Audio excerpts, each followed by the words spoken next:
akan mengeluarkan LHKPN Anda, Mas Anies. Karena untuk pejabat publik, kekayaan itu bukan sesuatu yang harus ditutup-tutupi. Ini laporan terakhir di 2023. Dan mohon maaf Mas Anies, Anda baca pres yang paling miskin, Mas. Kekayaan Anda 11,19 miliar. Sebentar, hutangnya berapa? Hutangnya berapa, Mas? Coba, berapa Itu. mungkin Mas Anies? Ya, tapi nggak ada pinjol kan, Mas? Nggak ya? Enggak. Dari 11 miliar itu mayoritas bentuknya hutang. Karena saya masih kredit rumah sampai sekarang. Oke, saya akan ulang pertanyaan saya. Jadi rencana Anda selain Jadi, fundraising, karena biayanya kami mahal? dibantu oleh banyak orang yang memberikan dukungan saat ini. Dan yang paling nanti akan mahal adalah ketika menjelang kampanye, menjelang kegiatan kampanye, produksi alat-alat peraga. Apa yang sekarang kami lakukan? Yang kami lakukan adalah kami membuat kontennya. Kami taruh di cloud dan kami izinkan siapa saja memproduksi kaos, memproduksi banner, memproduksi itu dari konten yang kami buat. Kami sendiri tidak mencetak, tapi kami menyiapkan kontennya dan kami meminta kepada semua. Bila Anda percaya kepada apa yang kami mau rencanakan, akan kami kerjakan, bantu kami untuk melakukan perubahan di Republik ini. Mas, ini yang terbaru nggak ya, Mas, ketika kekayaan Anda 13,45 miliar? Kira-kira segitu. Kira-kira segitu. Enggak, ini tahun 2022 Mbak. Ada yang lebih baru yang mungkin KPK belum melakukan dan sekali lagi 3 hari setelah saya pensiun sudah saya laporkan. Lebih kaya atau lebih miskin, Mas? Ya, masih segitu karena setelah itu saya punya hutang untuk bangun rumah saya di Jogja. Dan saya jual rumah saya yang ada di Cibubur, sehingga kemarin harus anjlok dulu, tapi naik sedikit ketika kemudian saya menuntaskan seluruh pekerjaan saya. Masih sekitar angka-angka itu. Mas Ganjar, saya tanyakan ini salah satunya karena diskusi soal betapa mahalnya kalau ingin jadi pejabat atau kalau masuk dalam kontestasi politik di negeri ini. Biaya politiknya mahal sekali. Yeah. Apa rencana Anda untuk bisa membiayai, ada ilustrasi Mas Ganjar, untuk TPS saja, TPS kurang lebih itu nanti akan ada 810.000. Yeah. Jadi kalau satu TPS satu saksi saksi dikasih 1 juta begitu ya, itu sudah 800 miliaran lebih sendiri, baru soal TPS, belum yang lain-lain, mahal sekali.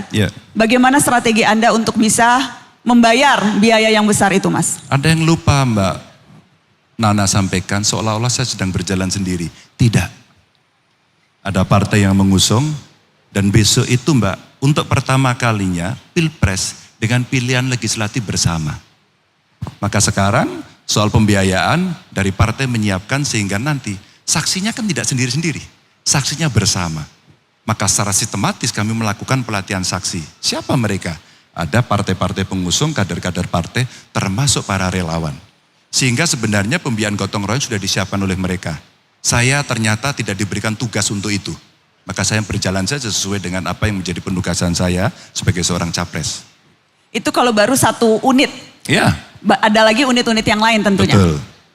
Dan ada sebenarnya ketentuan di dalam undang-undang Pilpres ya, atau pilihan legislatif itu donasi bisa dilakukan kok secara terbuka.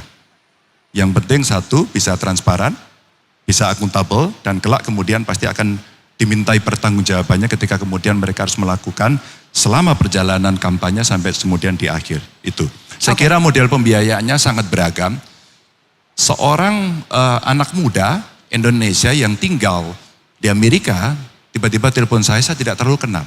Kemudian dia datang dan dia menyampaikan beberapa pengalamannya, dia mengikuti kontestasi 2 Pilpres yang ada di sana dan ternyata dia menjadi salah satu tim suksesnya di sana. Lalu dia sampaikan kepada saya, Mas saya mau bantu, saya nggak kenal tapi saya mau bantu Mas Ganjar. Apa yang kamu bantu? Saya punya aplikasi.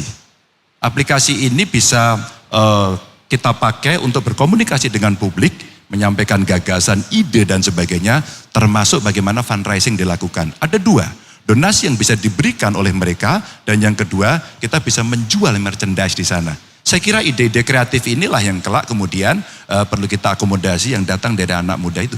Saya juga ingin tunjukkan harta kekayaan Pak Prabowo. Kita lihat bakal calon presiden dari Koalisi Indonesia Maju, harta Prabowo Subianto tertinggi di antara baca pres yang lain, Pak. 2,04 triliun rupiah.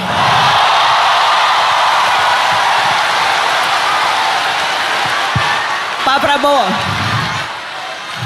apakah kalau disambungkan dengan perbincangan kita sebelumnya, biaya politik yang tinggi. Apakah itu artinya Bapak relatif aman karena toh duit Bapak banyak padahal sudah nyapres 3 kali?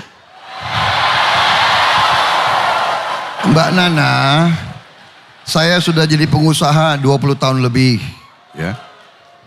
Dan kalau Anda mengerti bisnis, ada perbedaan antara aset yang dinilai, ya kan? Tanah aset dinilai, ada nilainya, dan cash, uang yang bisa dipakai. Aset saya kalau dipelajari banyak aset, tapi juga yang tidak bersifat cash. Bahkan banyak aset saya, pabrik saya yang mandek karena saya tidak dapat kredit, karena saya tidak berkuasa 20 tahun. Mbak. Jadi Pak, Saya punya karyawan ribuan, tidak saya PHK. Ya. Karena ya ini realita, saudara-saudara, ini realita, ya. Jadi Pertanyaannya, Pak. saya tidak malu-malu, saya memang jadi pengusaha. Ya. Karena saya waktu pensiun saya waktu itu hanya 900 ribu rupiah. Sekarang pensiun saya 4,8 juta rupiah. Jadi kalau saya tidak berbisnis, saya nggak bisa hidup.